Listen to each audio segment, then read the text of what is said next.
આજે રાજ્યમાં સાર્વત્રિક વરસાદની આગાહી થઈ સામાન્યથી ભારે વરસાદની સ્થિતિ સર્જાશે।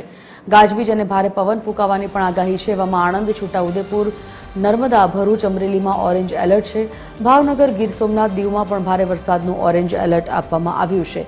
બનાસકાંઠા, સાબરકાંઠા, મહેસાણા, ગાંધીનગર, અરવલ્લીમાં યલો એલર્ટ, તો ખેડા, અમદાવાદ, પંચમહાલ, દાહોદ, મહીસાગરમાં ભારે પવન સાથે વરસાદ છે। આ બાજુ વડોદરા, સુરત, ડાંગ, નવસારી, વલસાડ, રાજકોટમાં પણ વરસાદી માહોલ રહેશે।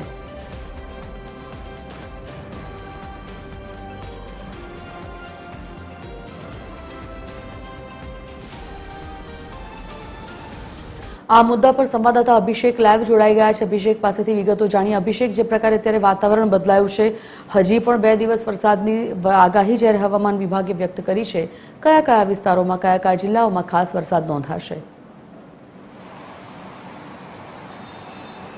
જી બિલકુલ સંજીવની, વાત કરીએ તો છેલ્લા ઘણા સમયથી વાતાવરણમાં મોટા ફેરફાર જોવા મળી રહ્યા છે। સાથે સાથે વાત કરીએ તો અત્યારે હાલ એક બાજુ ગરમી છે, ત્યારે બીજી બાજુ સાર્વત્રિક વરસાદની જે છે તે આગાહી કરવામાં આવી છે, જેનું મુખ્ય કારણ અત્યારે હાલ જે પ્રકારે અરબી સમુદ્રમાં એક ચક્રવાત સર્જાયો છે, તેના લીધે થઈને આ પરિસ્થિતિનું નિર્માણ થયું છે। આપ સીધા ત્યાં દ્રશ્યો જોઈ શકો છો કે અમદાવાદમાં આજે વહેલી સવારથી જ ગરમી, અસહ્ય બફારો સાથે ગરમીનું પ્રમાણ જે છે તે જોવા મળી રહ્યું છે।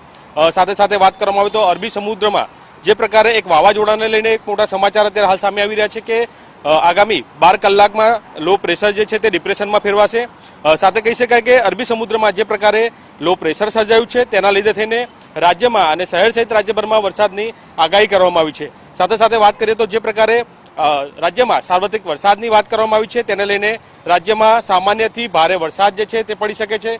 ક્યાંક ગાજવીજ સાથે ભારે પવન ફૂંકાવાની પણ શક્યતા જે છે તે દર્શાવવામાં આવી છે। અને જો આપણે વરસાદની જો વાત કરીએ તો વરસાદને લઈને હવામાન વિભાગે અલગ અલગ પ્રકારના એલર્ટ જે છે જાહેર કર્યા છે। તેમાં એલર્ટની વાત કરવામાં આવે તો આણંદ, છોટાઉદેપુર, નર્મદા, ભરૂચ, અમરેલી, ભાવનગર, ગીર સોમનાથ, દીવમાં ભારે વરસાદ સાથે ઓરેન્જ એલર્ટ જે છે તે આપવામાં આવ્યું છે।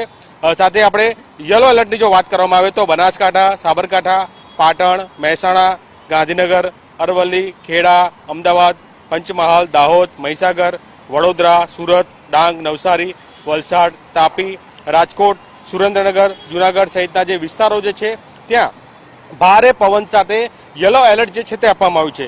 સાથે સાથે મહત્વનું કહી શકાય કે અત્યારે હાલ જે પ્રકારનું વાતાવરણ જે છે, એટલે કે અસહ્ય બફારો જે છે તે જોવા મળી રહ્યો છે। ગરમીનું એક બાજુ પ્રમાણ વધ્યું છે, સાથે સાથે હવે રાજ્યમાં સાર્વત્રિક વરસાદની જોડે જોડે પણ આગાહી કરવામાં આવી છે, એટલે કે આ મહત્વનું કહી શકાય। અને સાથે એક અરબી સમુદ્રમાં એક પાછું ચક્રવાતનું સર્જન થયું છે અને તેના લીધે થઈને પણ વાવાઝોડાની શક્યતા પણ દર્શાવવામાં આવી છે। એટલે કે અત્યારે હાલ જે પ્રકારે અરબી સમુદ્રમાં ડીપ ડિપ્રેશનમાં જે વાવાઝોડું ફેલાયું છે અને તેના કારણે થઈને કહી શકાય કે આગામી સમયમાં આ વાવાઝોડાને લઈને શહેર સહિત રાજ્યભરમાં વરસાદી માહોલ જે છે તે જોવા મળી શકશે। સાથે સાથે વાત કરીએ તો જે પ્રકારે ચક્રવાતનું સર્જન થયું છે, તેને લઈને હવામાન વિભાગ તરફથી માછીમારોને પણ એક સૂચન કરવામાં આવ્યું છે કે જો માછીમારો જે છે તેને દરિયો ન ખેડવા માટેની સૂચન જે છે તે કરવામાં આવ્યું છે। એટલે કે સંજીવની, મહત્વનું છે જે પ્રકારનું અત્યારનું આ વાતાવરણ જે છે તેનું મુખ્ય કારણ કે તે હાલ એક ચક્રવાતનું સર્જન થયું છે, તેના કારણે થઈને ભારે ગરમી અને બીજી બાજુ રાજ્યમાં સાર્વત્રિક વરસાદની આગાહી જે છે તે કરવામાં આવી છે। ધન્યવાદ અભિષેક, જાણકારી બદલ।